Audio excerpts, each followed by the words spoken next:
there's this weird sticking point that a lot of folk get to in their composition and transformational journey where like they get beyond the pain, they're no longer struggling, they're no longer consumed by the vices, and they get to this point where they feel phenomenal in their body, and then boom, the thing happens that they're working towards, and then it goes, and then they gain that same 10 to 15 pounds, and they sit at that point where they're always feeling that they need to push, they need to diet, they need to cut.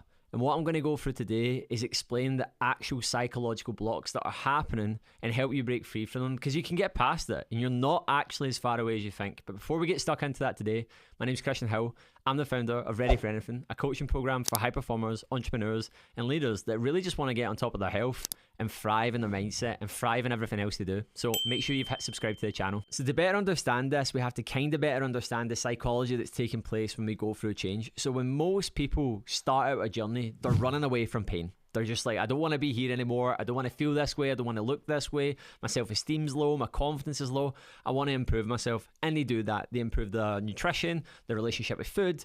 They improve their education. They get more active. They get more disciplined. You know the stuff that everyone knows. I'm not trying to reinvent the wheel here. But the bit I'm interested in talking about is that sticking point where you're like, why have I went from being like 210 pounds, I'm now 180 pounds, I know I'm going to feel better at 170 pounds, why is it every time I get down there and then just go back up after the things happened? So when you started out, you got really uncomfortable. Maybe you hired a coach, maybe you started working with someone on a much more one-to-one deeper level, maybe you put yourself through a rigorous transformation, whatever that was, and it like skyrocketed you past there. However, there was a big part of your mind still back where you started. Although like you were going through that change and that journey, there was still a big part of your mindset that hadn't fully committed to being that person yet. Do you know what I'm talking about when I say this? Like the belief that, how am I going to keep this going? It's like a wee monkey on your shoulder going, you're doing great right now, but how long can you keep this up for? That's because your mind hasn't fully caught up with the person that you're becoming. And every time you go through a transformation, you shape that person's identity more and more. This happens subconsciously. Naturally, it just happens. If you go from being surrounded by people that are low performing, having poor habits, poor behaviors, you then change your environment, get around better people, educate yourself, and implement a system to get there, you're obviously going to get better. But there comes a point where it's not just about doing more. More isn't better, better is better. And the part that a lot of people don't understand is that they are still holding on to a lot of beliefs that are keeping them as that person. So at the beginning, your flaws are pretty evident. Well, they're not evident to yourself, otherwise you wouldn't change them. But typically people say things like, I know I'm really bad for doing X. I know that I always do these things. I know that I'm really greedy. I know that I do these things. They're like staring out at you. So you have to tackle and change those things first. But the more you change in your journey, they become a lot more subtle. So you don't even realize you're doing them. The thing that you need to understand about your brain is your brain doesn't care about you being happy. Your brain just cares about you being safe. So if you've went from here to here and you're now trying to break past this point, you've created a lot of walls in your mind and a lot of narratives and stories that are going to keep you steady at the point so that you can make sense of the world that you're living in. So that might be, for example, you're in much better shape than what you once were. You're always talking about who you were and how different you are now, but you're no longer talking about the type of person you're trying to be. You're always talking about who you used to be and how much better you are. This is a prime example of beliefs keeping you stuck. You're looking in the rearview mirror. You're looking back the way. It's great that you're recognizing these things. It's great that you're no longer this person and you can see that and you're very proud of it. But you need to look forward again, because the version of you that got you to where you are now was staring forward as uncomfortable as it was. So you need to start letting go of that. That's no longer part of who you are. You're no longer that person. So stop saying things like, yes, it's not that bad because previously I would have done this, or comparing how you behaved at a weekend when you actually deliberately let yourself down, but then justifying it because actually it's better than how you used to act. I would like to think so. You've been on this journey for a period of time. Stop comparing yourself against the version of yourself that wasn't doing any of the things that you want to do. Find someone else that you aspire to and measure yourself against them. People say that comparison is the thief of joy. I disagree. I can understand where the saying comes from, but you need to be measuring yourself against something that's going to make you better and step up. So those times where you're justifying things and saying it's okay because it's better than how I used to be is actually the very beliefs that are keeping you stuck. So at the beginning, yeah, it's very obvious because the things are staring you at the face. You know that you've maybe got gluttonous behaviors, greedy behaviors, that you have tendencies where you become quite lazy or you let things slide or you cut corners.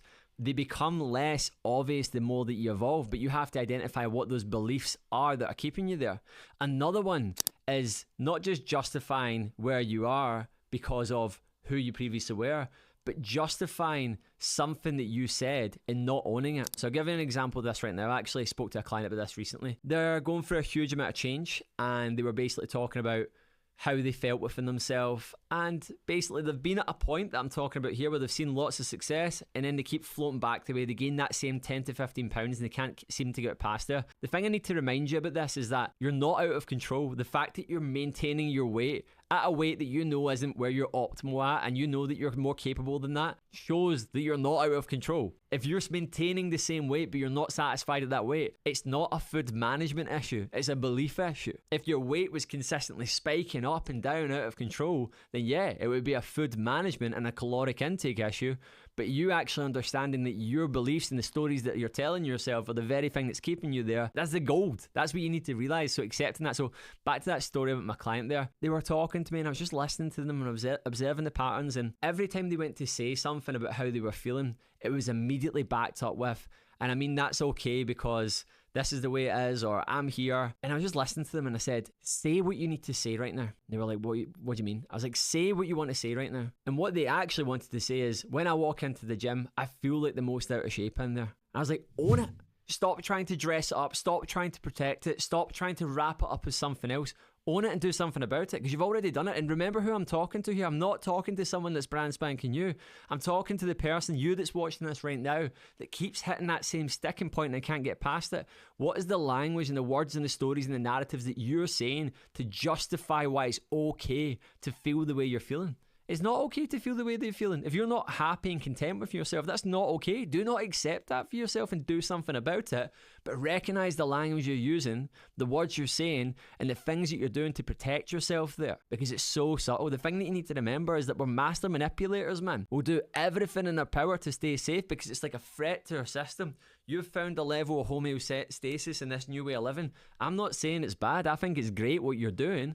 I think it's incredible the change that you've made. But there's a big part of you that knows that you're capable of so much more when it comes to your physique, your standard of health, and actually how you can feel within your body 365 days a year. If you're at the point where you've been through rigorous phases, rid of a lot of poor behaviours surrounding food, exercise, and you're consistent, you're not as far away as what you think you are. And it's about learning to understand that and learning to actually be so observant of the language and the narrative that you use internally. So yes, I hope you took a lot away from this episode. I hope it landed, and make sure that you've hit subscribe to the channel.